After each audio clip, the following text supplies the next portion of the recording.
지난 9월 달 정도에 만들었던 자료인데 그때 따로 정리할 시간이 없어서 오늘 간략하게 좀 내용을 좀 정리해 보겠습니다. 제가 제목은 컨테이너 터미널 실무 요약이라고 했는데요. 총 한 13가지 정도 주제로 제가 만들었었는데 실무에 있는 분들은 한 13가지 다 보실 필요가 있고, 오늘은 지난번에 학교에서 특강했던 자료들 위주로, 내용들 위주로 얘기를 할 것이기 때문에 한 10가지 정도 또 간략하게 좀 정리를 해보겠습니다. 순서는 컨테이너 터미널 구조, 시설, 터미널 주요 장비, 하역 도구, 선박에 대해서 좀 알아야 되겠죠. 선박과 관련된 선박의 구조나 용어, 복원력의 개념은 그냥 개념만 알고 넘어가도록 하겠습니다. 너무 구체적으로 얘기할 필요는 없을 것 같고요. 그리고 적부 위치라는 거는 선박의 포지션, 이 화물이 선박의 어느 곳에 적재가 되어 있는가, 그리고 그것을 어떻게 표현을 하는가에 대해서 알 필요가 있을 것 같고요. 다음으로 터미널 선적표, 그리고 컨테이너에 대해서도 좀 알아야 되겠죠. 그리고 하역 관련 서류 및 EDI, 이 부분은 그냥 좀 간단하게 넘어가도록 하겠습니다. 개념만 잡고 넘어가죠. 그리고 하역 조건도 여러 가지 조건이 있는데 컨테이너 터미널에서 이런 것들이 있다 정도, CY텀, 태클텀 이 정도만 얘기하면 될 것 같습니다. 그리고 터미널 생산성, 터미널 하역비 구조, 그리고 인력 구조는 어떻게 되어 있는가, 이렇게 간략하게 얘기를 하도록 하겠습니다. 터미널 구조 시설을 보시면요, 제가 한 3가지, 4가지로 일단 구분을 해 놨습니다. 터미널의 야드 구조가 수직 배열도 있고 수평 배열도 있을 텐데, 지금 제가 그려놓은 그림은 수직 배열, 수평 배열, 크게 어떤 의미가 있냐면 컨테이너를 적재하는 방식이죠. 적재하는 것이 이렇게 수직으로 적재를 하느냐, 아니면 수평으로 적재를 하느냐, 그 차이라고 보시면 되고요. 암벽입니다. 선박이 접어하는 암벽, 그리고 에이프런, 이 이송 장비들이 돌아다니는 이 하역 작업이 이루어지는, 본선 하역 작업이 이루어지는 지역을 에이프런이라고 부르고 있습니다. 그리고 컨테이너가 적재되는 야드가 있고요. 야드도 자동화 야드가 있을 거고, 재래식으로 인원이 탑승해서 크레인을 수동으로 움직이는 그런 방식의 야드도 있을 것입니다. 그리고 게이트, 차량이 진출입하는 게이트가 있고요. 그리고 하역 작업 후에 컨테이너 수리를 한다거나, 아니면 이제 검방역을 한다거나, 이런 일들을 하는 그 시설이 있습니다. 제가 방금 얘기했던 거를 이쪽에 간략히 좀 적어놨네요.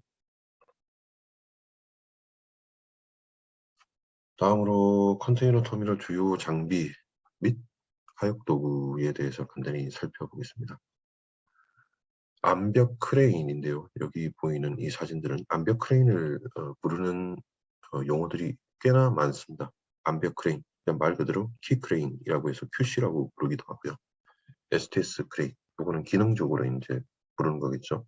STS는 ship to shore, 혹은 shore to ship, 해측에서 육축으로 컨테이너로 옮기는, 그리고 육축에서 해축으로 컨테이너를 적재하는 그런 의미가 있습니다. 그리고 이 크레인의 모양, 요렇게 생긴 구조물들을 우리가 겐트리 모양이라고 하죠. 겐트리란 말이 영어는 아닌 것 같은데요. 독일어 정도 되려나? 그런 것 같습니다. 그래서 이렇게 형태적으로 겐트리 모양으로 생긴 크레인들을 그냥 겐트리 크레인이라고 부르고 있습니다. 조선소에 가도 겐트리 모양의 그런 크레인들이 있죠. 그것도 생긴 형태적으로는 겐트리 크레인입니다.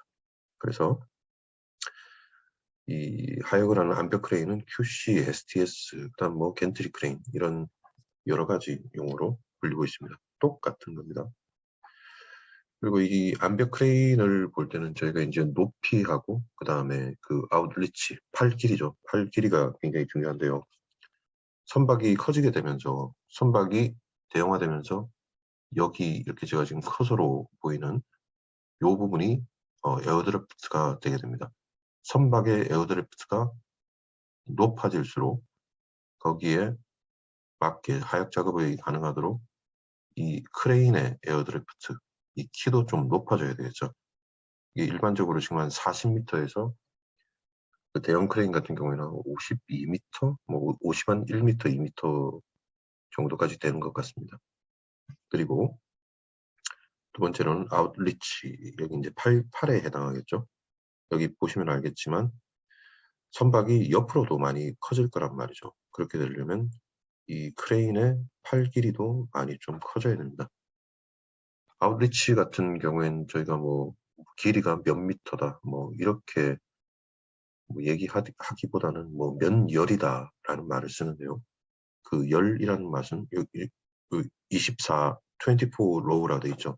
이게 무슨 말인가 하면 컨테이너 24열, 24개를 이렇게 짝짝짝짝짝짝짝짝짝 늘어났을 때 24번째 컨테이너까지 작업이 가능하다.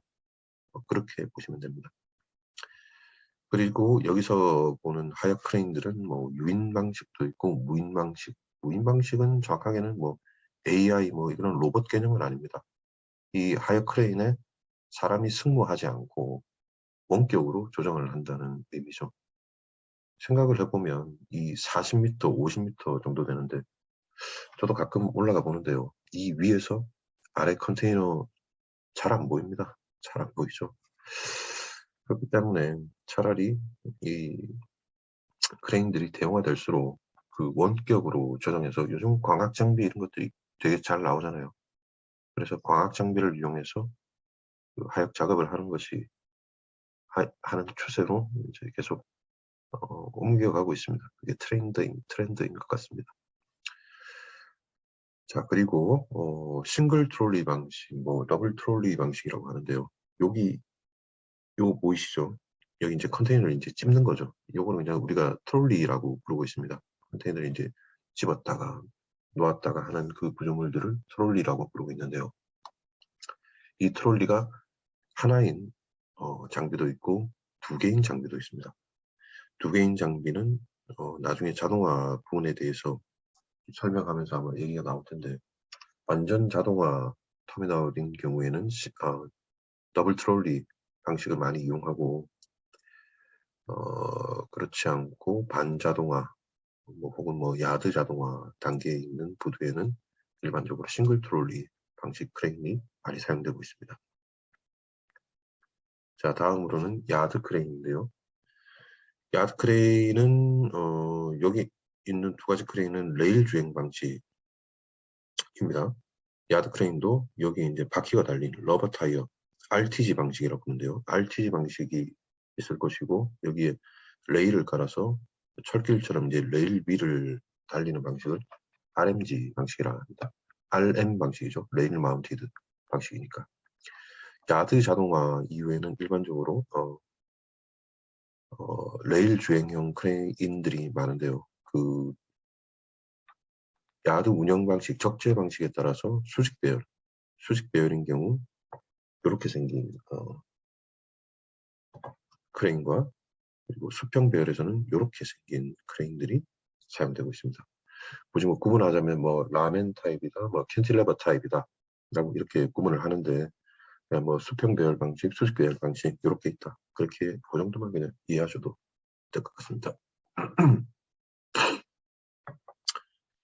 야드 크레인에도 우리가 부르는 여러 가지 용어들이 있습니다. 뭐 트랜스퍼 크레인이다, 트랜스퍼 크레인이다, 기능적으로 보는 것이죠. 그리고 ASC, 오토메이티드 스태킹 크레인이다. 뭐 이렇게 또 부르고 있습니다. 이 야드 크레인은 야드에 적재 중인 컨테이너를 외부 차량이나 외부 이송 장비를 통해 상하차하기 위한 크레인이다. 이렇게 보시면 되고요. 아까 말씀드렸던 RTG 방식과 RM, 뭐 RM 방식이다. 이렇게 얘기를 하진 않는데 제가 RM 방식이라고 일단 그렇게 한번 써봤습니다. 그리고 수동 및 자동, 수평 및 수직으로 적재 방식이 구분됩니다. 무인 방식에서는 RMG 방식, 실제 조정은 원격으로 리모트 컨트롤러, 우리가 RC 데스크라고 부르고 있는데요. 위해서 운전이 되고 있습니다. 제가 현재 근무하고 있는 컨테이너 터미널의 경우에도 RNG 주행 자체는 자동입니다. 자동이란 말이 프로그램화된 플래닝 룰, 야드 플래닝 룰에 따라서 이 친구가 알아서 이제 움직이는 것이고요. 그 다음에 아까 말씀드린 리모트 컨트롤러들은 여기 지금 사진에 차량이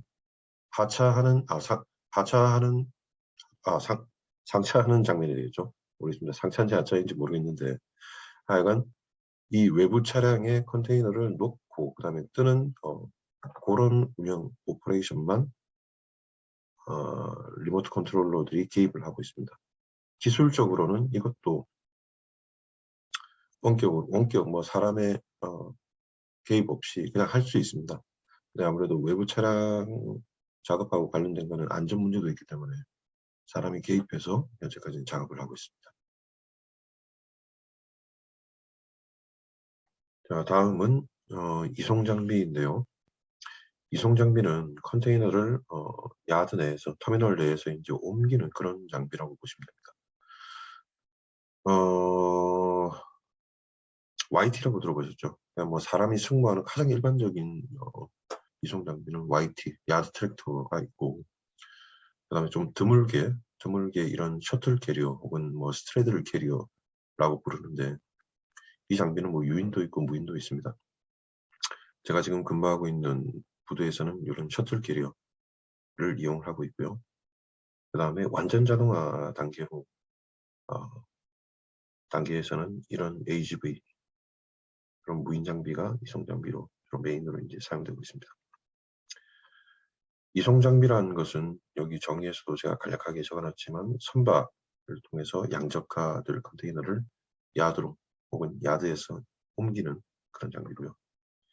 유인 수동, 아까 말씀드린 YT, 그리고 셔틀 캐리어 그런 장비도 있고 무인, AGV, 셔틀 캐리어 이런 장비가 있습니다.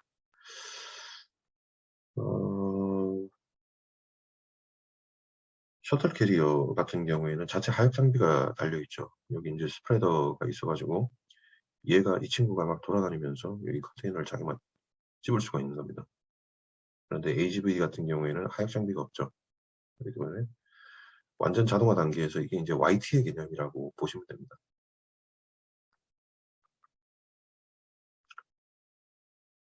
자, 다음은 컨테이너 선박 구조, 용어, 복원력, 적부위치 있는 법인데요. 간략하게 그냥 좀 넘어가도록 하겠습니다. 자, 선박의 뭐 용어 중에 이 정도 부분이 좀 중요한 것 같습니다. 네, 실무를 할 때. 드라프트 먼저 설명을 드리면 아까 에어 드라프트가 여기 요 정도 요거를 저희가 에어 드라프트라 부른다 했잖아요. 크레인의 경우에도 크레인의 키라고 이제 말씀을 드렸고 그러면은 이 해수면에서 배가 잠겨 있는 부분을 우리가 드라프트라고 부릅니다. 드라프트고요. 그 다음에 데크, 홀드, 그 다음에 선박의 앞, 뒤. 사실은 실무에서는 뭐 그냥 헤드라고 헤드라고 많이 부르는 것 같습니다. 헤드라인, 스턴라인, 그리고 브릿지, 조타실이죠.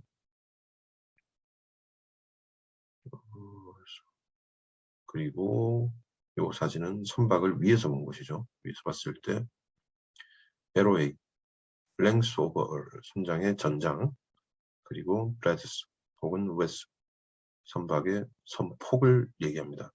아까 크레인 얘기하면서 24열 얘기를 했었죠.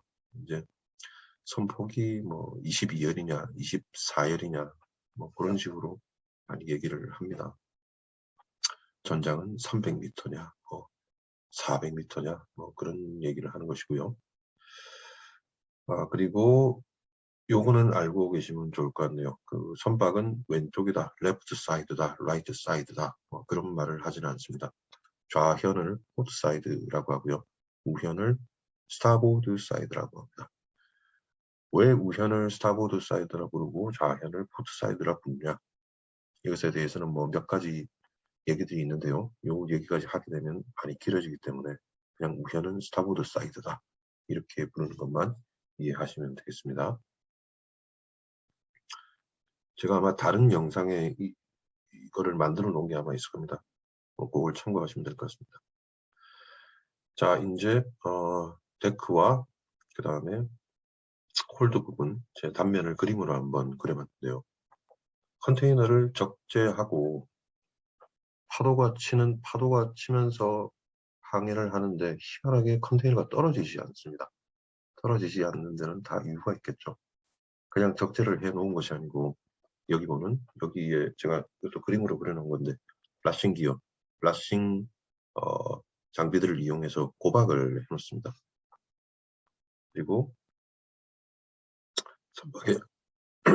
선박의 홀드 같은 경우에도 컨테이너를 적재하면 좌우로 움직이지 않도록 혹은 선박 하역 작업할 때 요 가이드 라인을 따라서 선박 하역 작업이 좀 쉽게 될 수 있도록 이런 셀 가이드 구조물이나 라싱 브릿지 같은 이런 선박의 구조물들이 있습니다. 그래서 그 실무에서는 무슨 뭐 데크 콘이다, 홀드 콘이다 뭐 그렇게 얘기를 하는데요. 이런 용어들이 있습니다. 턴버클, 라싱 바를 제가 그려놓지 않았는데요. 이제 컨테이너를 적재하고 이 컨테이너들을 턴버클과 그다음에 라싱 바를 이용해서 결박을 하는 겁니다. 꽁꽁 이제 묶어놓는 거죠. 그리고 이 데크 갑판에 적재된 컨테이너들은 이 트위스트 락이라는 이 라싱 기어를 이용을 해서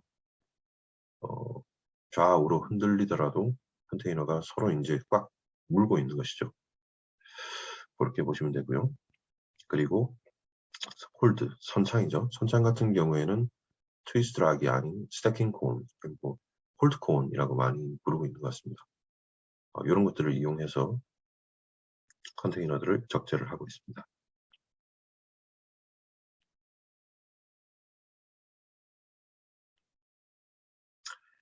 자, 그리고 그 다음은 선박의 복원력에 대한 내용인데요.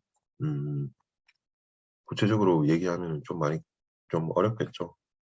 그냥 오뚜기라고 생각하십시오. 우리가 오뚜기 좌로 흔들어도 우로 흔들어도 결국 이렇게 잘 돌아오지 않습니까?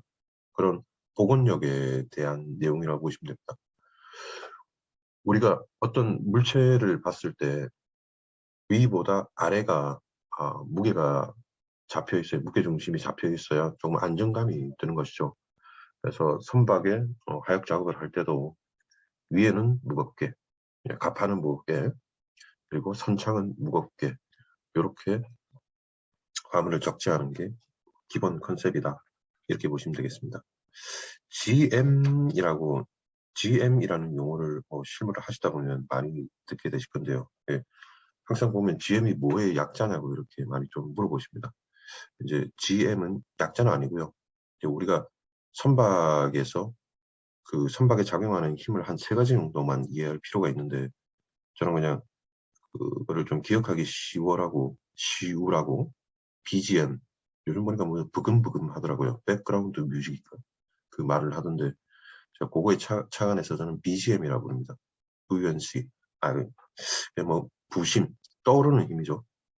부력 그리고 gravity 누르는 힘 그리고 메타센터라고 해서 메타센터는 그냥 개념적으로 접근을 하면 원래 내가 떠오르는 부력이 이만큼 있었단 말이죠. 이게 기본인데 얘가 이제 기우는 거예요. 기울면 부력 작용점이 이렇게 바뀔 거잖아요. 그러면 원래 있던 부력 작용점과 바뀌는 부력 작용점이 그 만나는 그 지점을 메타센터. 저는 그냥 이거를 제 편의상 복원점이라고 부르고 있습니다. 그러면은 선박이 많이 기울게 되면은 이 복원점이 더 낮아지겠죠. 그러면은 선박을 누르는 중심이라는 거는 선박을 넘기려는 힘이란 말이죠. 그러면은 선박을 누르는 힘이 이 돌아가려는 힘보다 더 위에 있게 되면 어떻게 되겠습니까? 확 선박이 뒤집어지는 거겠죠. 그래서 그 메타센터와 그래비티 사이에 그 길이를 우리가 GM이라고 부르는 겁니다. 결국 GM이라는 거는 무엇의 약자도 아니고 M과 G 사이에 이제 거리가 되는 것이죠. 그러면은 M과 G 사이의 거리가 플러스냐 마이너스냐 뭐 제로 값이냐. 제로 값이면은 기울어진 채로 돌아오지 않는다는 뭐 그런 얘기가 되겠죠. 그 정도 의미로 그냥 이해하시면 될 것 같습니다. GM 하면은 이게 이제 보건력에 대한 GM이 안 나온다. 그러면은 이게 짐을 조금 잘못 짰구나. 혹은 항해하는데 좀 이제 위험할 수 있겠구나. 그런 의미로 선원들이 얘기를 하는 것이구나. 뭐 그 정도로 이해하시면 될 것 같습니다.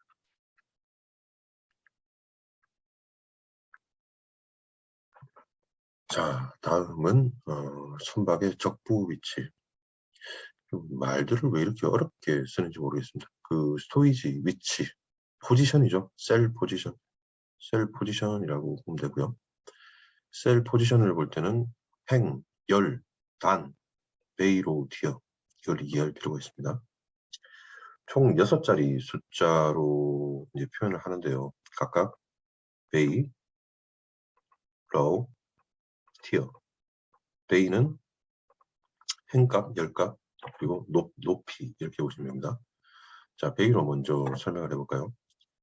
컨테이너는 20피트와 40피트가 있습니다. 그래서 20피트를 기준으로 홀수로 앞에서 뒤로 갑니다. 1, 3, 5, 7, 9 이런 식으로. 그럼 이제 20피트, 20피트, 20피트, 20피트 이런 말이죠. 그럼 요 한 셀에 40피트를 만약에 적재하게 된다. 그러면 요 사이에 있는 이 짝수 값으로 표기를 해줍니다. 1번과 3번 베이 사이에 요 두 개를 40피트가 하게 된다. 그럼 얘는 1, 3이 아니고 2가 되는 거예요. 그리고 5번하고 7번 이 20피트 베이를 20피트 두 개를 적재하지 않고 40피트를 적재한다. 그럼 얘는 5도 아니고 7도 아니고 다 죽어버리고 6이 되는 거란 말이죠. 이런 법칙이 있습니다. 요게 이제 베이를 행을 읽는 법칙이고요. 그 다음에 열은 선박을 우리가 좌우로 이제 본다 생각하십시오. 이게 센터 중앙입니다. 중앙으로부터 우측은 홀수로 1357, 좌는 짝수 2468 이렇게 된다고 보시면 됩니다. 그러면 이제 감을 잡을 수가 있는 거죠. 그 러우 값이 예를 들어서 7이라고 할까요? 그러면은 얘는 우측에 있고 중앙으로부터 하나, 둘, 3, 넷, 네 번째 열에 있다. 요렇게 이해를 할 수가 있겠습니다. 그리고 티어값, 요거는 선박 디자인에 따라, 선박 크기에 따라 조금 다르긴 한데 일반적으로 홀드 안에 선창 안에 있는 선창으로부터 낮은 넘버가 시작된다 이렇게 보시면 됩니다. 선창으로부터 뭐 2, 4, 6, 8 이런 식으로 이제 올라오는 것이죠. 그렇게 해서 데크 갑판의 경우에는 70번으로 시작하는 선박도 있고 뭐 한 것 같은데 일반적으로 80번 좀 높은 숫자 80번 이상의 숫자다 그렇게 보시면 됩니다.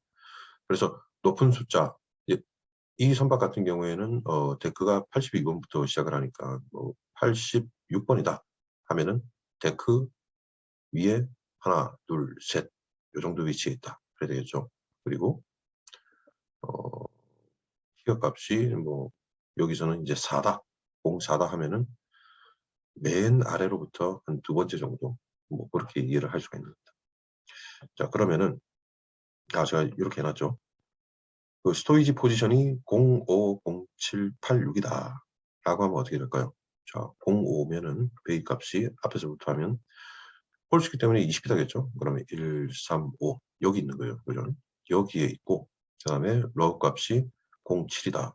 홀수죠. 그러면은 1, 3, 5, 7 여기 우현측에 우연에 있을 것이고 그 다음에 티어 값이 8, 6이다 하면은 선창입니까? 홀드입니까? 데크입니까? 당연히 데크겠죠. 데크로 2, 4, 6 데크 3단에 있다. 이렇게 이제 볼 수 있습니다.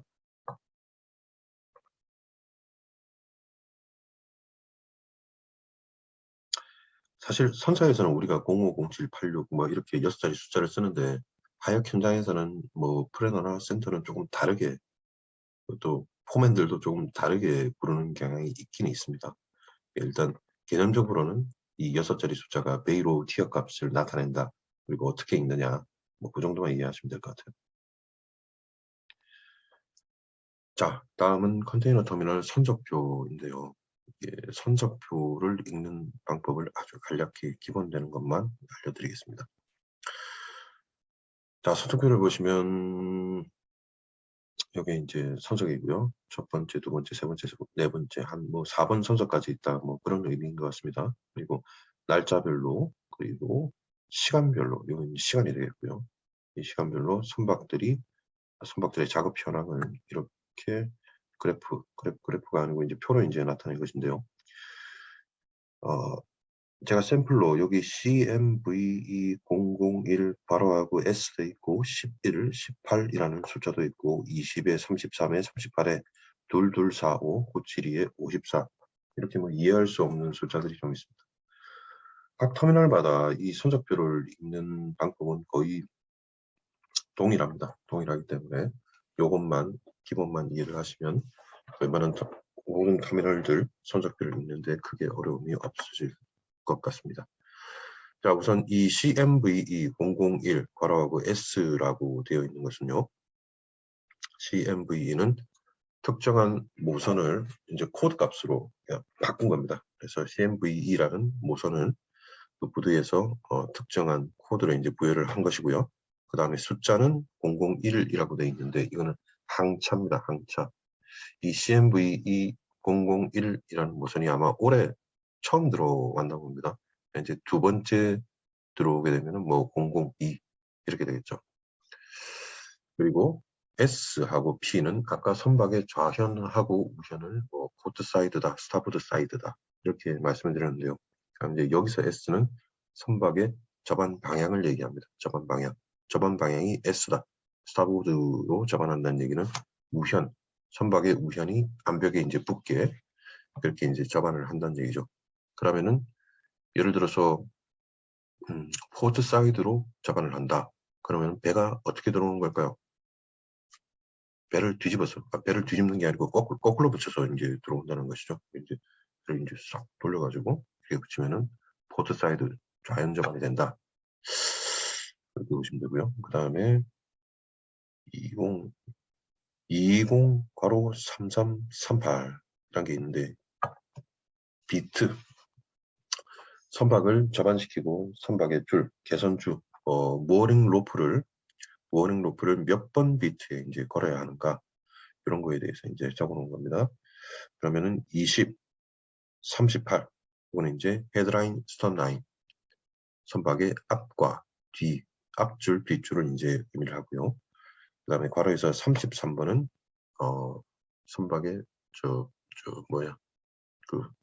브릿지 조타실 그 브릿지를 몇 번 비트에 맞춰야 되느냐. 브릿지를 33번 비트에 맞추면 된다. 그걸 표기하기 위해서 이렇게 비트 넘버를 표기를 합니다. 그 다음에 2245, 97254 이것은 선박의 작업량을 나타내는데요.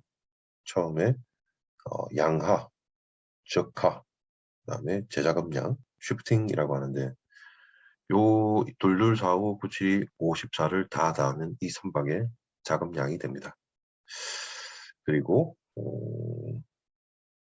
여기 보시면 11시 11, 18 되어 있는 거는 요거는 이제 시간입니다. 네. 입항 시간, 들어오는 시간, 그리고 작업 끝나고 나가는 시간 그렇게 보시면 됩니다.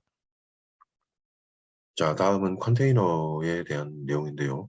자, 컨테이너에 대해서 조금 심도 있게 난 좀 알고 싶다 하면은 우리 ISO 6346이라는 것이 있습니다. 그 6346을 개인적으로 읽어보시기를 추천을 드리겠습니다. 여기서는 아주 간략하게만 설명하고 넘어가겠습니다. 컨테이너 우리가 뭐 20피터, 40피터라고 얘기하는 것은 그 선박의 길이를 나타내는 것입니다. 여기 20피터, 6미터짜리죠. 그리고 40피터, 예, 요 그냥 뭐, 예, 40피터가 아닌 것 같긴 한데 일단 40피터라고 보겠습니다. 12미터짜리. 그리고 높이는 일반적으로 우리가 8피트 6인치를 스탠다드 높이라고요. 그리고 거기서 한 피트 높은 거 9피트 6인치짜리가 있는데 그걸 우리가 하이큐빅이라고 부르고 있습니다. 2.9m 정도 되겠죠. 건화물용 컨테이너, 우리가 드라이 박스라고 부르고 있고요. 그 다음에 여기 냉동 컨테이너, 냉동 화물들을 넣는 냉동 컨테이너, 그리고 프렐렛, 장적 화물들, 옆으로 이제 길다거나 옆도 길고 위도 높고 이런 화물들을 프렐렛 컨테이너, 장적 화물을 적재하는 프렐렛 컨테이너가 있고요. 그리고 오픈탑, 키가 이제 높은 화물들을 적재하기 위해 뚜껑이 뻥 뚫려 있는 이런 컨테이너를 오픈탑 컨테이너라고 부르고 있습니다. 자, 컨테이너 도어를 제가 이제 그림으로 한번 그려봤는데요. 컨테이너 넘버는 네 가지의 우리가 프리픽스라고 하는데 BIC 코드라고 합니다. BIC 코드는 BIC라는 것은 이 컨테이너 프리픽스를 관리하는 뭐 그런 곳이라 보면 되고요. 내가 예를 들어서 뭐 컨테이너를 한 10,000대를 가지고 있단 말이죠. 그러면은 내가 그 오너 코드를 등록을 한다 보시면 됩니다. 그래서 뭐 고려해운이다 그러면은 KMTU 뭐 이런 식으로 많이 나가죠. 그게 특정한 오너 코드다 이렇게 보시면 됩니다. 프리픽스라는 알파벳 4자리 그리고 숫자 6자리와 마지막 한 자리 체크 디지트로 구성이 되는데요. 동시에 그 밑에 저는 이것만 그냥 좀 설명해 드릴게요. 여기 보면 ISO 코드로 4자리 숫자와 그 다음에 뭐 문자의 조합으로 표현을 하는데 이것은 각각 컨테이너의 종류와 그 다음에 길이와 높이를 나타낸다 그렇게 보시면 됩니다. 여기에 둘이라고 되어 있는 것은 처음에 2번은 처음의 숫자는 길이를 나타내고요. 그리고 두 번째 숫자는 높이를 나타냅니다. 그리고 세 번째, 네 번째 이거 뭐 숫자가 될 수도 있고 무슨 뭐 문자가 될 수도 있고 숫자와 문자의 조합이 될 수도 있는데 이거는 컨테이너의 종류를 나타냅니다. 타입 코드라고 하죠. 그래서 그렇죠. 제가 여기에 샘플로 해놓은 게 20피터 앞에 2라고 하는 건 길이 20피터 그리고 2도 높이 여기서 2는 8피트 6인치가 기본이거든요. 그래서 8피트 6인치인 경우에는 그냥 이 값을 그냥 주고 있습니다. 그리고 5인 경우에는 5인 경우에 아마 9피트 6인치일 겁니다. 그래서 하이큐빅 컨테이너 40피터인데 높이가 9피트 6인치다 하면 4, 두 번째 숫자는 5가 되겠죠. 5가 되겠죠. 그렇게 보시면 됩니다. 체크 디지트는 그 계산한 체크 디지트가 일단 뭔지만 좀 우리가 알 필요가 있는데 지금은 전산으로 많은 업무들이 진행되지만 컨테이너가 처음 등장했을 때는 이런 컨테이너 넘버들도 다 수기로 뭐 적거나 어디에 입력을 하거나 이렇게 했을 거란 말이죠. 그렇게 사람이 하는 일이다 보니까 문자도 그렇고 숫자도 그렇고 이 순서가 바뀌거나 숫자를 잘못 적거나 할 수 있는 가능성이 굉장히 많습니다. 그러면은 내가 잘 적었는지 혹시나 틀린 숫자가 있는지 없는지 그거를 확인할 수 있게 이 앞에 문자와 숫자들의 특정한 규칙을 부여를 해서요. 계산을 하게 되면 여기 마지막 이 체크 디지트를 통해서 검증을 할 수 있게 그렇게 만들어 놓았다. 그렇게 이해를 하시면 됩니다. 그 체크 디지트 계산하는 방법도 제가 영상으로 만들어 놓은 게 있을 겁니다. 그걸 참고하시면 될 것 같습니다. 체크 디지트는 저희가 실무하면서도 꽤나 유용하게 쓰고 있습니다. 왜냐하면 전산 입력을 할 때 외부 차량이 전산 입력을 해서 터미널에 들어올 때 컨테이너 넘버들을 종종 잘못 적는 경우들이 있거든요. 그러면은 그 보내는 쪽에서 잘못 적었을 경우에 체크 디지트가 맞지 않게 되면은 전산에서 오류를 띄우게 됩니다. 컨테이너 넘버가 올바르지 않다. 뭐 이런 식으로 오류를 띄우는 것이죠. 그러면 그 오류를 보고 내가 혹시 컨테이너 넘버를 잘못 적지 않았는가 그렇게 한번 확인해 볼 수 있게 그 토스 전단이 다 세팅이 되어 있습니다. 자, 그리고 컨테이너에는 이런 코너 캐스팅이라는 구조물이 있는데요.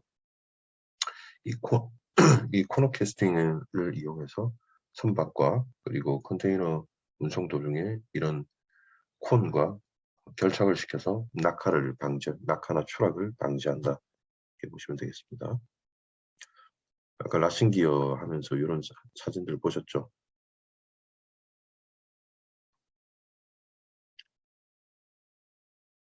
이 부분은 넘어가겠습니다.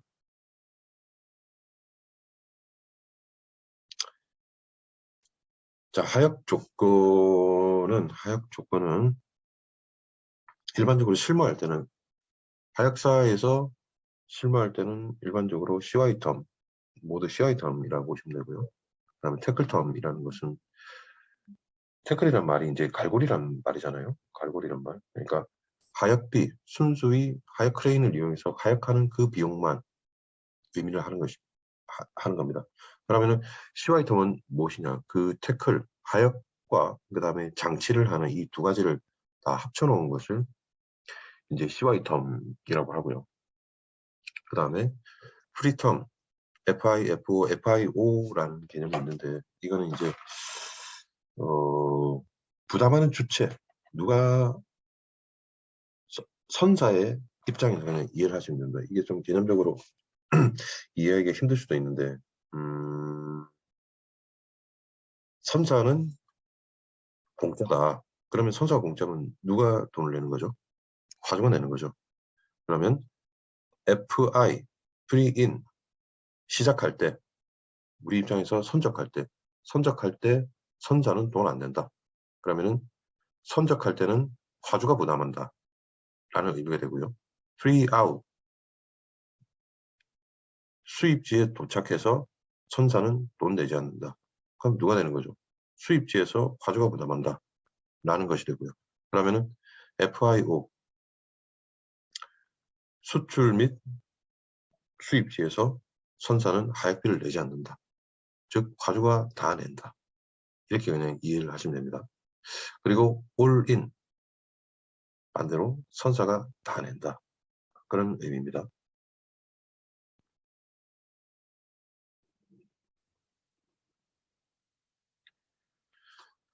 다음은 컨테이너 터미널 생산성인데요.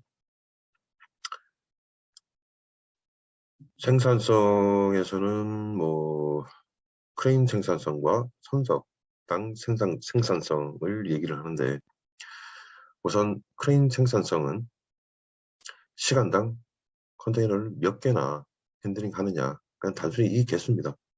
자 여기 적어놨죠. 1번 크레인이 GP, Gross Productivity가 시간당 30개다. 30개 한다는 얘기입니다. 30개 한다는 얘기. 그리고 이제 G라고 표현된 게 있고 N이라고 표현된 게 있는데요. 그 G는 그냥 gross 전체라는 말이고 N은 net라는 말입니다. gross란 말은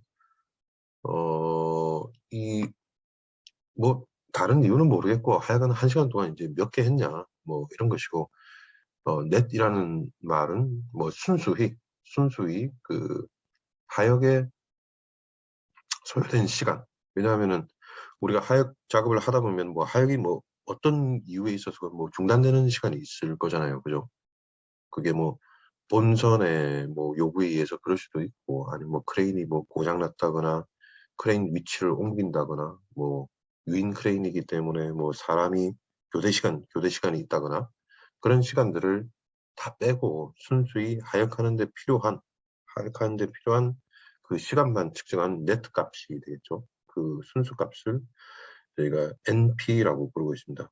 사실 선사에서는 이 NP다, 뭐 NCP다, NBP다 이런 개념을 잘 쓰지는 않는 것 같습니다. 왜냐하면 선박을 대수면 뭐 다른 거 모르겠고 내 배가 들어온 시간 그리고 나간 시간 그 그로스 타임 전체 시간만 필요하니까요. 근데 하역사 입장에서는 그런 게 조금 이제 억울할 수가 있겠죠. 그 순수 하역 시간에서 빠진 시간들이 사실은 뭐 선사 때문에 혹은 여러 가지 다른 불가항력적인 이유 때문에 그렇게 발생한 시간도 있을 거기 때문에 되게 보면 하익사에서는 MP를 가지고 KPI를 많이 잡고요. 선박회사에서는 나는 그런 거 모르겠다. 내 배가 들어갔을 때 우리는 들어온 시간과 나간 시간, 그 전체 시간이 중요하다. 그래서 그로스라는 의미로 그로스 개념으로 KPI를 많이 관리하고 있습니다. KPI 관리를 하고 있습니다. 자, 그러면 이제 GP, 저는 GP만 그냥 얘기할게요. 크레인 생산성이 뭐 지금 여기 사진에 그림에 보시면 크레인 세 대가 있는데요. 1번 크레인이 시간당 30개를 하고 2번, 3번은 각각 40개, 50개를 합니다. 그러면은 이 선석당 생산성은 시간당 120개가 되는 겁니다. 이렇게 이해를 하시면 됩니다.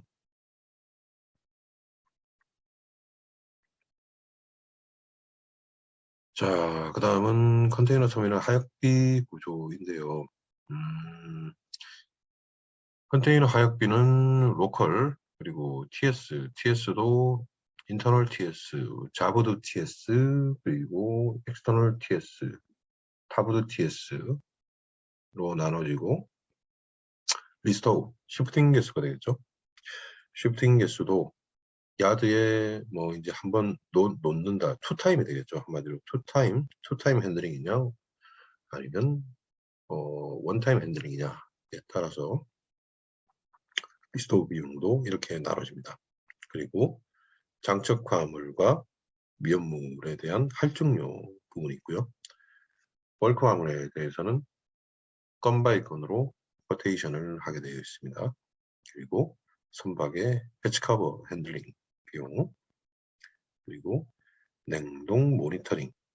냉동 컨테이너를 장치하게 되면 그 온도가 잘 돌아가고 있는지, 혹은 뭐 기기에 문제가 없는지 이 냉동 검사원, 냉동 모니터링 하는 분들이 일정한 시간을 간격으로 모니터링 하셔야 되겠죠. 그것에 대한 비용이라고 보시면 되고요.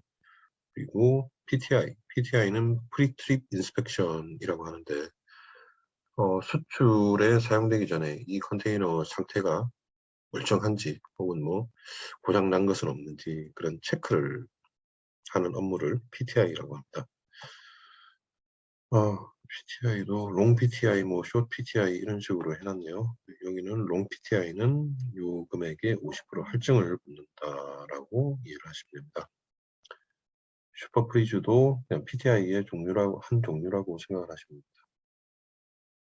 그리고 기타 난신문트, 요건 아마 캔슬 비용인 것 같네요. 그리고 CY 핸들링 차지, 기타 리핸들링 차지가 있고, 요건 이제 보관료 부분입니다. 보관료도 있고요.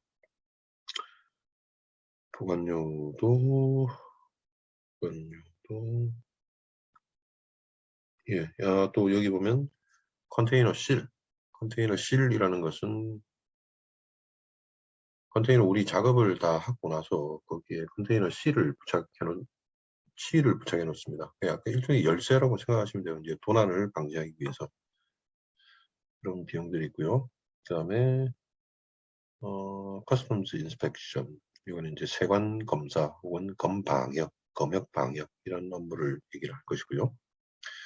그리고 플랫렉 번들링, 뭐 디스맨틀링, 언번들링이라 표현을 해놨는데요. 이거는 플랫렉 컨테이너를 여러 개 이제 포개서 하나로 이제 만드는 작업. 그리고 하나로 되어 있는 번들된 컨테이너를 여러 개로 나눠주는 작업. 이런 거라 보시면 됩니다.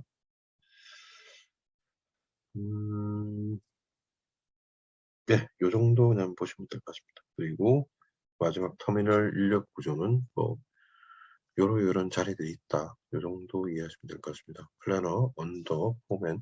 언더는 있는 경우도 있고 없는 경우도 있고 좀 그렇습니다. 그리고 센터, 그리고 RC, 리모트 컨트롤러, 게이트, 냉동, 신호수, 그 다음에 YT, 셔틀 캐리어, 리치 스태커, STS를 모는 장비직 우리 기사님들, 그리고 정비, 영업, 온도, 보세, 청구, 전산, 기회, 그리고 어느 회사나 다 있는 총무, 인사, 재경, 뭐 이 정도 파트로 크게 이루어진다고 보시면 되겠습니다. 그 얼마 전에 이메일로 온덕 서비스가 무엇이냐 또 저한테 물어보신 분이 있어서 제가 시간이 될 때 그 자료를 좀 만들어야 되는데요. 그 얘기하면서 제가 온도에 대해서는 조금 구체적으로 제가 아는 만큼 말씀을 좀 드리도록 하겠습니다. 자, 여기까지 정리하겠습니다.